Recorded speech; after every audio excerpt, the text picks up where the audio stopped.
رمضان کے 3 عشرے، عشرہ کہتے ہیں 10 دن کو۔ پہلا عشرہ رحمت کا ہے، دوسرا مغفرت کا ہے، تیسرا جہنم سے آزادی کا ہے۔ رمضان المبارک کا مقدس مہینہ چل رہا ہے اور یہ پہلا عشرہ رحمت ہے۔ بار بار ہم روزانہ تلقین رمضان المبارک میں اپنے روزے دار بھائیوں کو اس لیے کر رہے ہیں کہ روزے کا اصل جز جو ہے۔ دوستو آپ کا خیر مقدم ہے ہمارے چینل MH وائرل ٹاپکس پر۔ دوستو آج کے شاہی امام پنجاب مولانا عثمان لدھیانوی صاحب کے اس بیان کا ٹاپک ہے کہ رمضان المبارک کے 3 عشرے اور رمضان المبارک کا پہلا عشرہ کیسے گزاریں۔ دوستو اس بیان کو توجہ سے سنیے گا، بہت زیادہ فائدہ ہوگا۔ چلیے دوستو مل کر سنتے ہیں۔ شروع اللہ تعالیٰ کے نام سے جو بڑا مہربان اور نہایت رحم کرنے والا ہے۔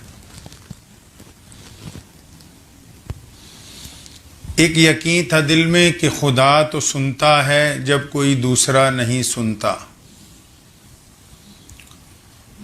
ایک یقین تھا دل میں کہ خدا تو سنتا ہے جب کوئی دوسرا نہیں سنتا۔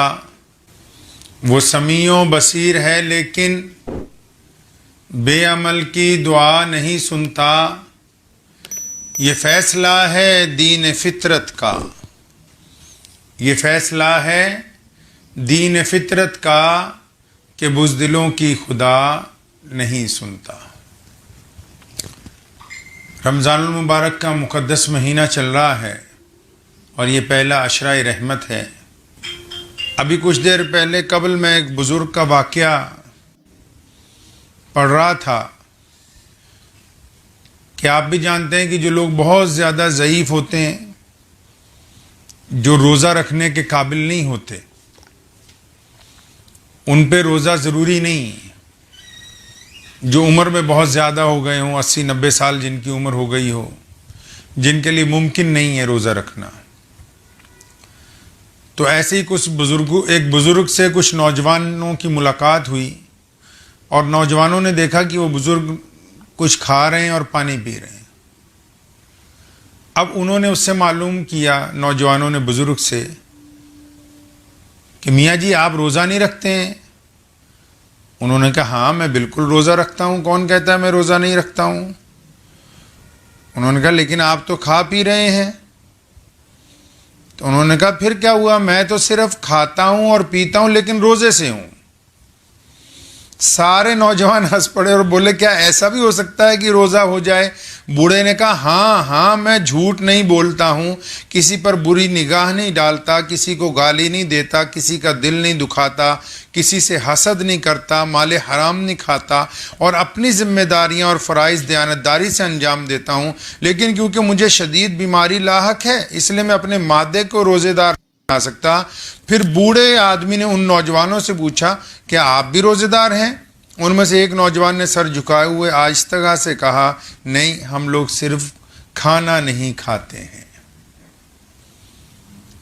اللہ تبارک و تعالیٰ نے قرآن پاک میں فرمایا وَيْلٌ لِكُلِّ هُمَزَةٍ لُمَزَةٍ، کہ ویل ہے، تباہی ہے ان لوگوں کے لیے جو دوسروں کے عیب تلاش کرتے ہیں پھر انہیں دوسروں کو بتاتے ہیں۔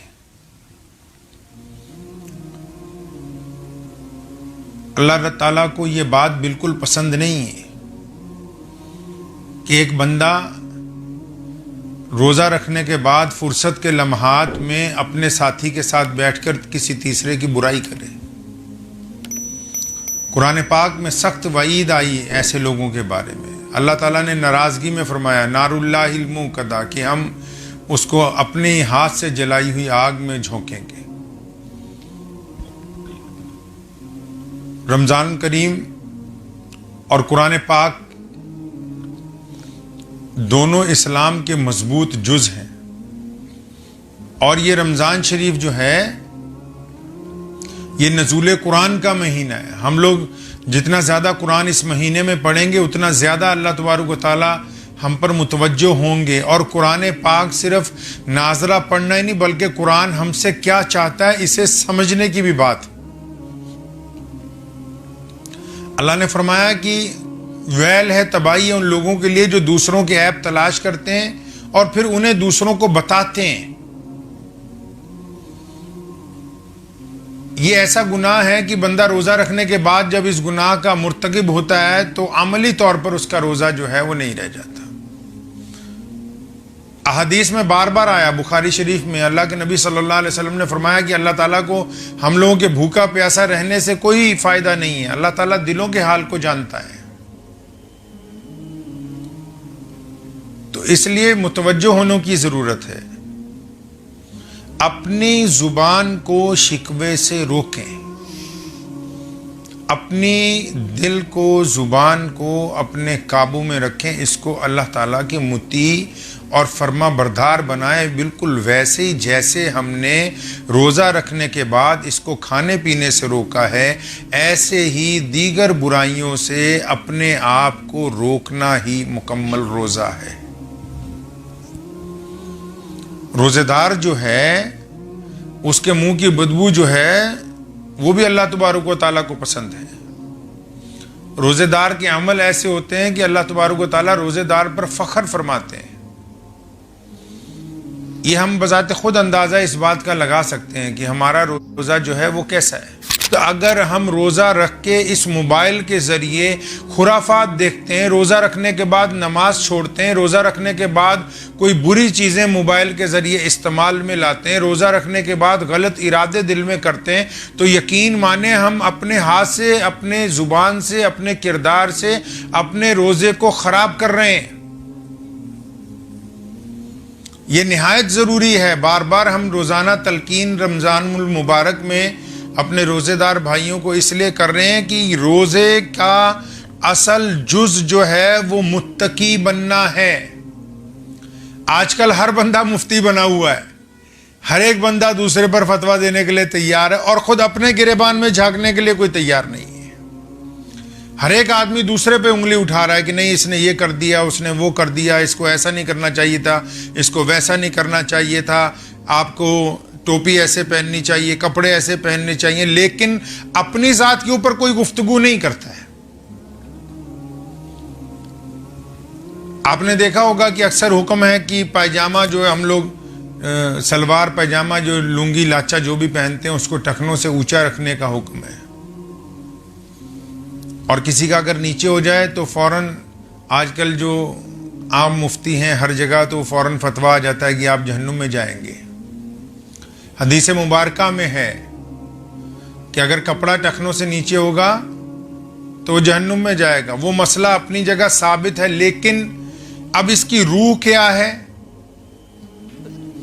حکم کیوں ہوا؟ کپڑا ٹخنوں سے اونچے کیوں رکھنا ہے؟ وجہ کیا ہے؟ پس منظر کیا ہے؟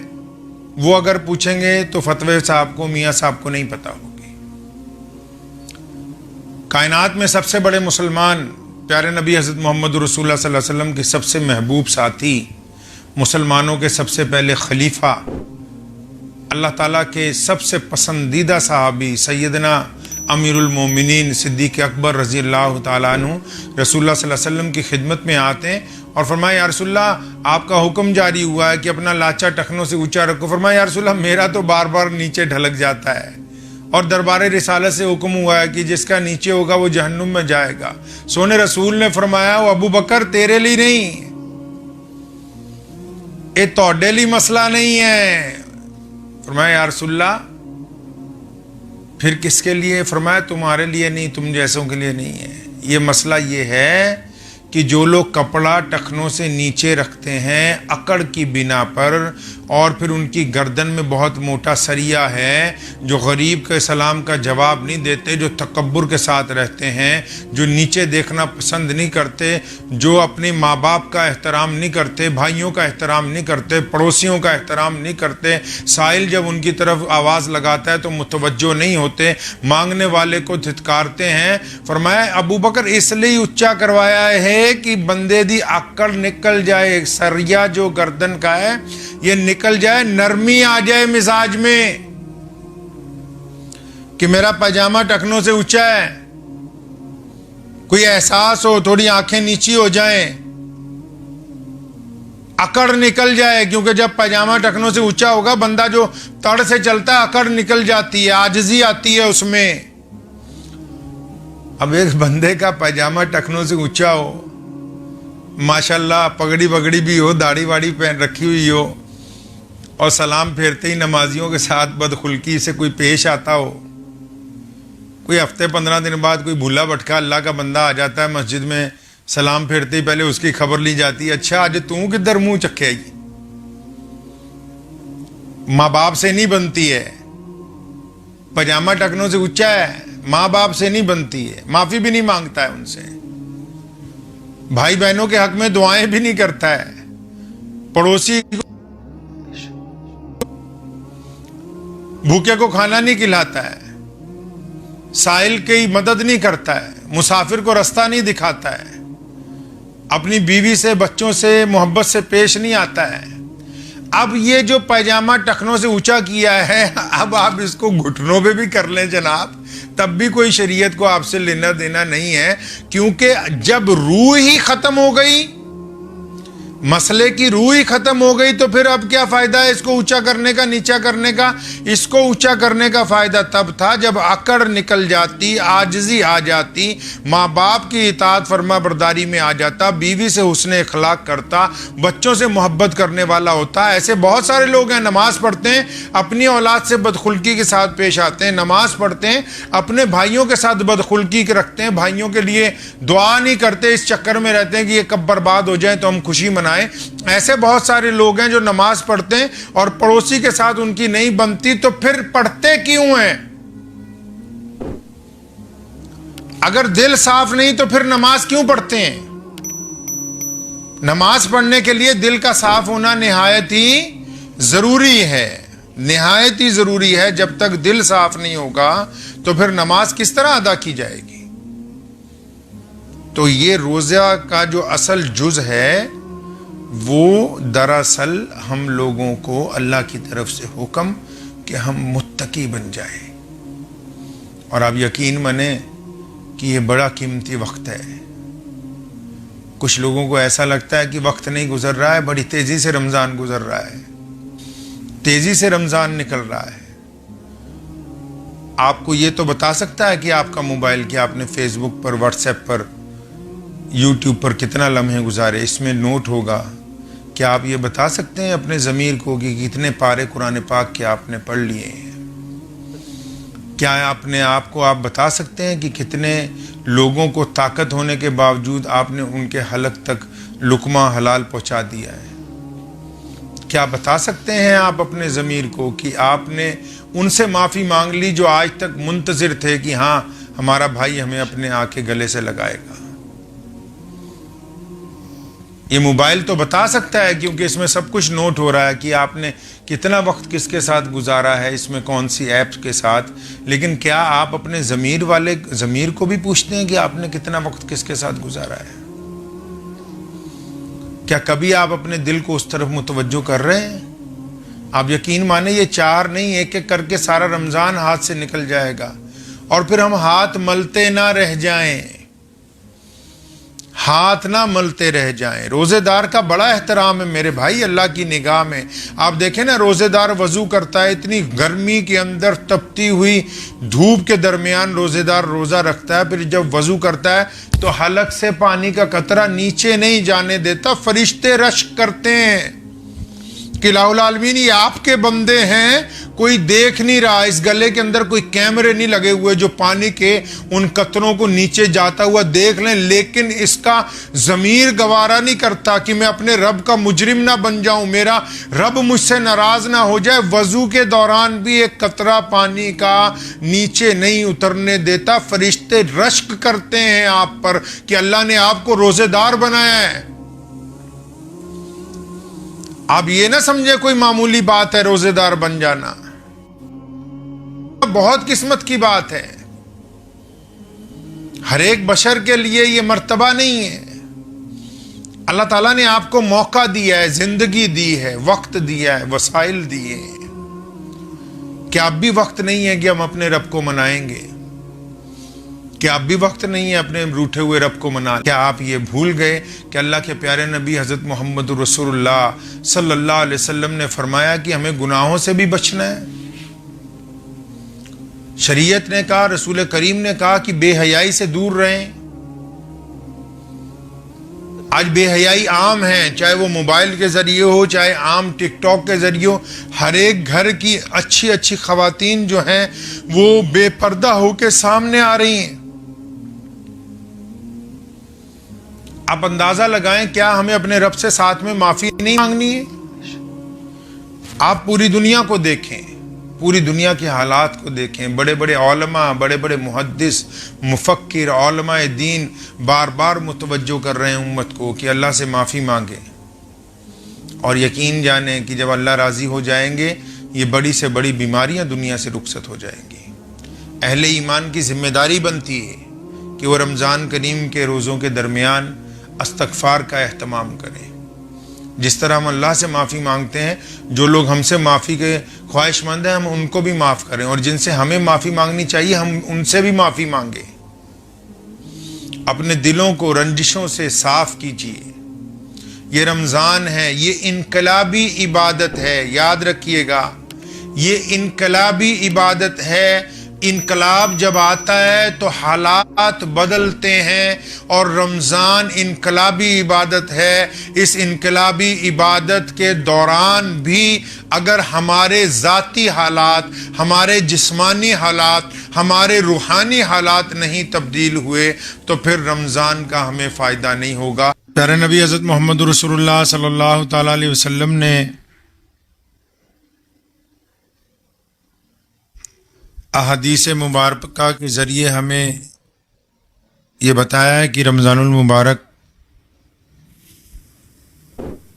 یہ تینوں عشرے جو ہیں, پہلا عشرہ رحمت کا ہے, دوسرا مغفرت کا ہے, اور تیسرا جہنم سے آزادی کا ہے.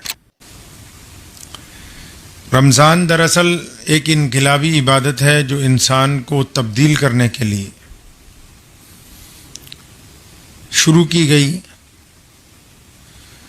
جو لوگ روزہ رکھتے ہیں, روزہ در حقیقت ہاتھوں کا, آنکھوں کا, زبان کا, دل کا, نظریات کی پاکی کا,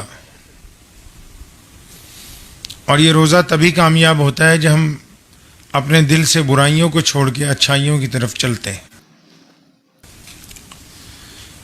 دو چیزوں کی رمضان میں بڑا اہتمام کیا جاتا ہے, ایک سحری کا اور ایک افطاری کا. آپ کو ایک اہم بات آج بتانا چاہتا ہوں کہ ہم سب جو سحری کرتے ہیں صبح کو, تو یہ سحری اللہ کے پیارے نبی حضرت محمد رسول اللہ صلی اللہ علیہ وسلم کی عطا کردہ ہے. رمضان کی جب ابتدا ہوئی تو اس میں سحری نہیں تھی. دستور یہ تھا کہ افطار کے وقت جب روزہ کھولا جاتا تھا تو جو کچھ بھی کھاتے پیتے تھے, اس کے بعد جب آنکھ لگ جاتی یا آرام کیا جاتا تو جب آنکھ کھلتی تو اگلا روزہ شروع ہو جاتا تھا. ایسا کوئی حکم نہیں تھا کہ آپ افطاری کے بعد نماز سے فارغ ہو کے آرام کریں اور پھر سحری کے وقت اٹھ کے صبح کو کچھ کھائیں پئیں. پہلے ایسا نہیں تھا. اللہ کے نبی صلی اللہ علیہ وسلم کے ایک صحابی ہیں حضرت قیس رضی اللہ تعالیٰ عنہ, مزدوری کرتے ہیں. شدت کی گرمی کے موسم میں شام کو گھر پہنچے, افطار کا بھی انتظام نہیں ہوا تھا, روزہ کھولنے کا وقت ہوا تو انہوں نے پانی کے ساتھ روزہ کھولا. تو اہلیہ کھانا تیار کر رہی تھی, اس دوران میں آنکھ لگ گئی. اب جب آنکھ کھلی تو دوسرا روزہ شروع ہو گیا. بڑے پریشان ہوئے تو یہ واقعہ نبی علیہ الصلوۃ والسلام کو بتایا گیا. تو جو لوگ یہ سمجھتے ہیں کہ سحری ابتدا سے تھی, ایسا نہیں تھا. اس واقعے کے بعد رسول کریم صلی اللہ علیہ وسلم نے یہ سحری کی سنت کی ابتدا فرمائی ہے, اور یہ ایک نعمت کے طور پر امت کو دی ہے, اور تاکید بھی فرمائی کہ سحری ضرور کریں, خواہ ایک کھجور کی ہی کیوں نہ ہو. تو ایسا پہلے نہیں تھا کہ روزے کے ساتھ سحری ہوتی تھی. یہ محمد رسول اللہ صلی اللہ علیہ وسلم نے ہمیں عطا کیے. روزہ پہلی امتوں میں بھی تھا سحری نہیں تھی، افطار تھا. ہمارے نبی علیہ الصلوۃ والسلام نے ہم کو سحری بھی عطا فرمائی. آدم علیہ الصلوۃ والسلام کی اولاد میں ایک بادشاہ گزرا ہے. اس بادشاہ نے اس کی حکومت میں قحط پڑ گیا تو لوگوں نے ایک رواج بنایا کہ ہم لوگ ایسا کریں کہ جو صبح دوپہر شام کھانا کھاتے ہیں ایک وقت کا کھانا نہیں کھائیں گے اور وہ ان علاقوں کو کھانا دیں گے جہاں کھانا نہیں ہے.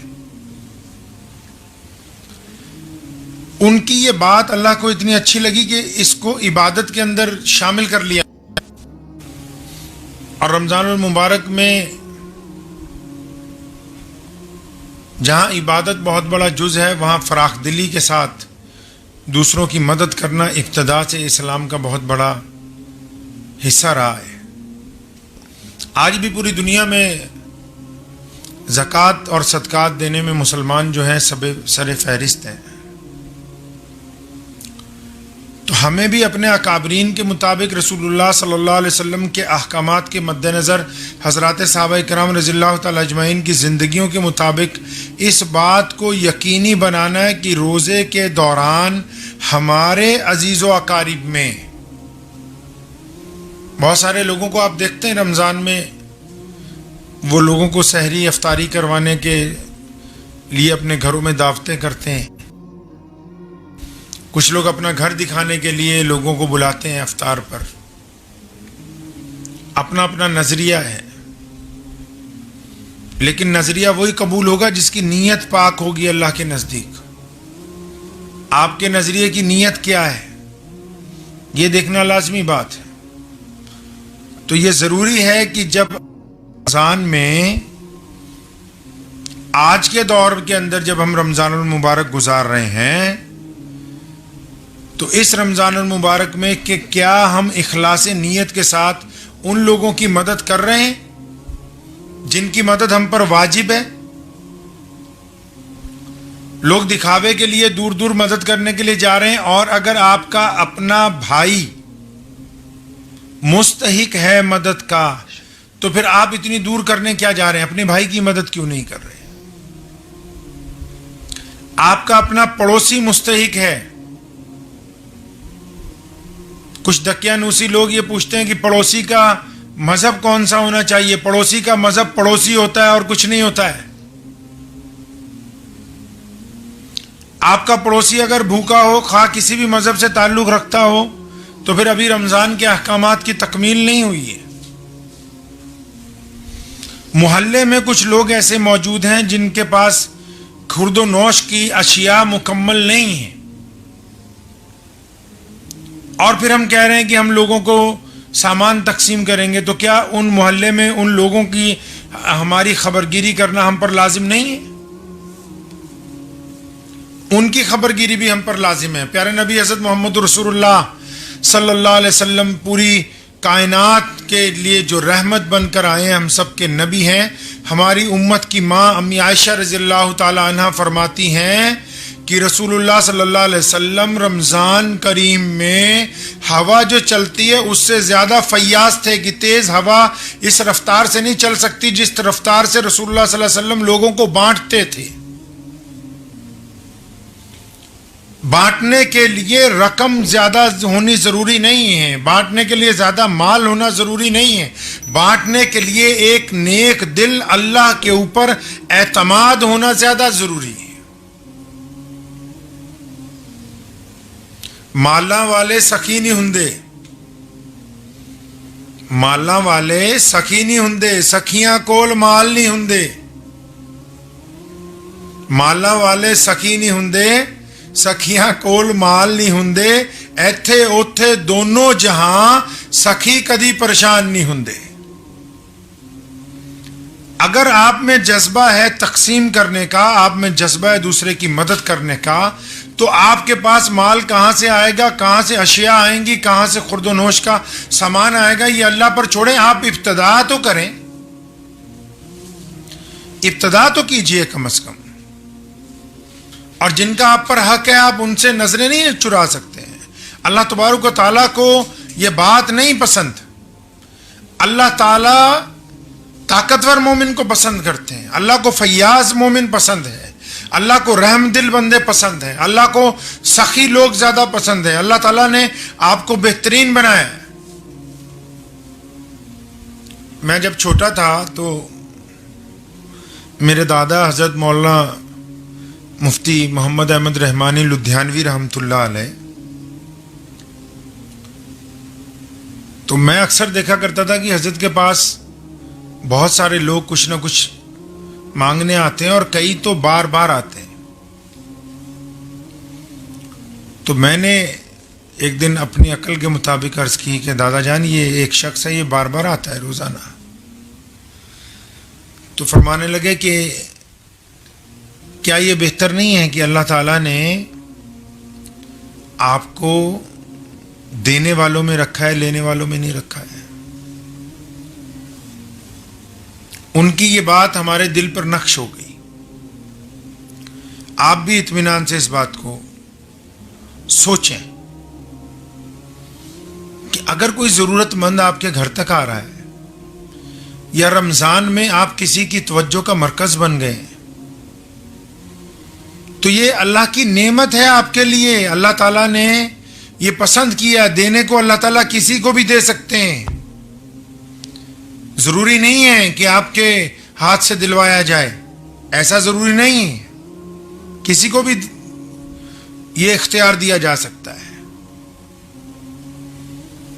حضرت مولانا حبیب الرحمان صاحب لدھیانوی رحمۃ اللہ علیہ فرماتے ہیں کہ میں اور سید عطا اللہ شاہ بخاری رحمۃ اللہ علیہ اور سوامی شردانند جی مہاراج ایک سمے تھا انگریز کے خلاف جب لڑ رہے تھے، تو دھرم شالہ ہماچل کی جیل میں یہ لوگ اکٹھے تھے۔ فرماتے ہیں کہ روزانہ قرآن پاک پڑھتے تھے اور اس کا ترجمہ بھی کرتے تھے۔ تو فرماتے ہیں کہ ایک دن قل ہو اللہ شریف کا ترجمہ چل رہا تھا، تو شاہ ولی اللہ محدث دہلوی رحمۃ اللہ علیہ نے ایک جگہ اس کے ترجمے میں ساتھ میں لکھا ہے کہ نرادھار ہے، اللہ کی ذات، خدا کی ذات نرادھار ہے۔ تو حضرت فرماتے ہیں کہ ابھی سمجھ نہیں آئی بات کہ اس لفظ کے پورے معنی کیا ہوں گے۔ سید عطا اللہ شاہ بخاری رحمۃ اللہ علیہ کو بڑی چاہت اٹھی کہ اس بات کا پتہ لگایا جائے کہ یہ جو لفظ ہے نرادھار، اس کے مکمل معنی کیا ہوں گے۔ تو فرماتے ہیں کہ ہم لوگ سوامی جی کے پاس گئے، جو اسی جیل کے اندر تھے جب انگریز کے خلاف لڑائی چل رہی تھی۔ تو ان سے پوچھا کہ یہ نرادھار کا مطلب، تو سوامی جی نے بتایا کہ مولانا نرادھار کہتے ہیں کہ پرمیشور جب کسی کے لیے کچھ کرنا چاہے تو بنا کسی آدھار کے، یعنی بنا کسی وسیلے کے بھی وہ کر سکتا ہے۔ اسی کا نام خدا ہے، اسی کو احکم الحاکمین کہا گیا، وہی اللہ ہے، وہ پوری دنیا کا مالک ہے۔ فرماتے ہیں کہ جب یہ ترجمہ سنا تو پورے دل میں اطمینان ہو گیا کہ بالکل یہ جو قرآن پاک میں کہا قل هو اللہ احد اللہ الصمد، کہ اللہ بے نیاز ہے، وہ جب کسی کو دینے پہ آئے یا کسی کی مدد کرنے پر آئے، وہ نرادھار ہے، بنا کسی کو آدھار بنائے بھی دے سکتا ہے۔ تو دادا ہمارے فرمایا کرتے تھے کہ یہ اب بہتر نہیں ہے کہ آپ کو اللہ نے دینے والوں میں رکھا ہے، آپ لینے والوں میں نہیں ہیں؟ آپ کو کس نے یہ اختیار دیا کہ اب آپ چھان بین کرتے پھریں؟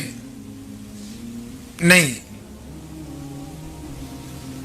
آپ کو اللہ تبارک و تعالیٰ نے جو عطا کیا ہے، جتنا عطا کیا ہے، اپنی ہمت کے مطابق دیتے رہیے۔ آپ اخلاص نیت سے دیتے رہیں گے، اللہ تعالیٰ آپ کی مدد فرماتے رہیں گے، آپ کی عزتوں میں اضافہ ہو جائے گا۔ انسان محاسب نہیں ہے، گنہگار ہے، یہ رمضان کا مہینہ اللہ سے معافی مانگنے کا مہینہ ہے، اللہ سے استغفار کرنے کا مہینہ ہے، اپنے گناہوں کو یاد کر کے رونے کا مہینہ ہے، اپنے گناہوں سے توبہ کرنے کا مہینہ ہے، اللہ کو منوانے کا مہینہ ہے۔ رمضان کے 3 عشرے، عشرہ کہتے ہیں 10 دن کو۔ پہلا عشرہ رحمت کا ہے، دوسرا مغفرت کا ہے، تیسرا جہنم سے آزادی کا ہے۔ تو گھروں میں رہ کے کیا ہم رمضان کا حق ادا کر رہے ہیں؟ میں نے کل کی گفتگو میں بھی آپ کو کہا تھا، کیا ہم نے ان لوگوں کو معاف کر دیا جو ہم سے معافی چاہتے ہیں؟ کیا ہم نے صلہ رحمی شروع کی ہے؟ کیا روزہ رکھنے کے بعد ہم نے اب کسی کو تانا تو نہیں مارا؟ کیا روزہ رکھنے کے بعد ہم نے کسی کے دل کو تکلیف تو نہیں پہنچائی ہے؟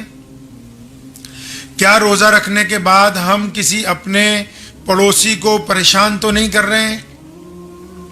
کیا روزہ رکھنے کے بعد ہم عبادتیں اخلاص کے ساتھ کر رہے ہیں؟ کیا روزے کے ساتھ نماز پنجگانہ چل رہی ہے؟ کیا قرآن پاک کی ساتھ میں تلاوت ہو رہی ہے؟ کیا ایک لقمہ اپنے منہ سے اتارنے سے پہلے اپنے پڑوس میں اگر کوئی بھوکا ہے اس تک ہم رزق پہنچا رہے ہیں؟ اپنا محاسبہ ہم کو خود کرنا ہے۔ سونے رسول محمد رسول اللہ صلی اللہ علیہ وسلم کے جو نواسے ہیں سیدنا امام حسین رضی اللہ تعالی عنہ، ان کو کسی نے پوچھا کہ امام صاحب یہ کیسے پتہ لگائیں کہ ایمان ہمارا اچھا ہے کہ نہیں، ایمان کامل ہو گیا ہے کہ نہیں ہوگا، ہم اچھے انسان ہیں کہ نہیں ہیں؟ لوگ تو ہماری ظاہری شکل صورت دیکھ کے کہتے ہیں کہ یہ اچھے ہیں، لیکن اپنے آپ کیسے پتہ لگائیں کہ ہم اچھے ہیں کہ نہیں؟ کوئی ایسا ٹیسٹ بھی تو ہو۔ حضرت امام حسین نے بڑی خوبصورت بات کہی، فرمایا اگر آپ کی تنہائی پاک ہے تو آپ ایک اچھے انسان ہیں، اور اگر آپ کی تنہائی ناپاک ہے تو آپ ابھی ایک اچھے انسان نہیں بنے۔ تو آئیے رمضان کے اس پہلے روزے کی دوسری تراویح کی اس رات کو ذرا کچھ دیر اکیلے بیٹھ کے یا اپنے کمرے میں اکیلے آرام کے وقت اپنے بستر پہ آنکھیں بند کر کے ذرا سوچیں کہ ہماری تنہائی کیسی ہے۔ اگر اس تنہائی میں خدا کا خوف ہے، یہ تنہائی یہ کہتی ہے کہ یار تو نے فلاں کا دل دکھایا تھا معافی مانگ لے، یہ تنہائی یہ کہتی ہے کہ آج کے بعد ماں باپ سے بدتمیزی نہ کرنا، یہ تنہائی یہ کہتی ہے کہ کچھ ہو جائے میں حرام کا لقمہ اپنے حلق سے نہیں اتاروں گا، یہ تنہائی یہ کہتی ہے کہ میں دوسرے کی بہن بیٹی کی عزت کروں گا، یہ تنہائی اگر یہ کہتی ہے کہ میں اپنے بچوں کو نیک انسان بناؤں گا، یہ تنہائی اگر آپ کو اس بات پر آمادہ کرتی ہے کہ میں نے جو پچھلی زندگی میں گناہ کیے ہیں واقعی وہ گناہ ہیں، مجھے اللہ سے معافی مانگنی ہے، یہ تنہائی اگر پاک ہے تو پھر تو کوئی بات نہیں، اللہ آپ سے راضی ہیں اور آپ اس ٹیسٹ میں پاس آ گئے ہیں، آپ کے لیے خوشی کا موقع ہے۔ لیکن اگر آپ اچانک اکیلے آرام کرتے ہیں، اکیلے بیٹھتے ہیں اور اس اکیلے تنہائی میں آپ ارادہ کرتے ہیں کسی کے ساتھ منہ کالا کرنے کا، آپ ارادہ کرتے ہیں کسی کی بہو بہن بیٹی کے ساتھ کوئی گندا ارادہ بناتے ہیں، آپ اگر ارادہ کرتے ہیں کسی کے ساتھ دھوکہ کرنے کا، ٹھگی مارنے کا، بے ایمانی کرنے کا، کسی کو غلط نگاہ سے دیکھنے کا ارادہ بناتے ہیں، سازش تیار کرتے ہیں اپنے من میں، ایسی باتیں سوچتے ہیں جو ہو بھی نہیں سکتی، لیکن آپ کوشش کرتے ہیں، آپ کا ارادہ ہے کہ اگر موقع ملے تو میں فلاں غلط کام کر گزروں گا، تو اس کا مطلب آپ ابھی ایمان والے نہیں ہیں، یہ ہمارے لیے دکھ کی بات ہوگی۔ تو کسی سے کیا پوچھنا ہے کہ ایمان کس درجے پر ہے؟ ہمیں خود پتہ ہے، ہم خود جانتے ہیں کہ ہماری تنہائیاں کیسی ہیں۔ لوگوں کے سامنے نیک بننا کوئی بڑی بات نہیں ہے،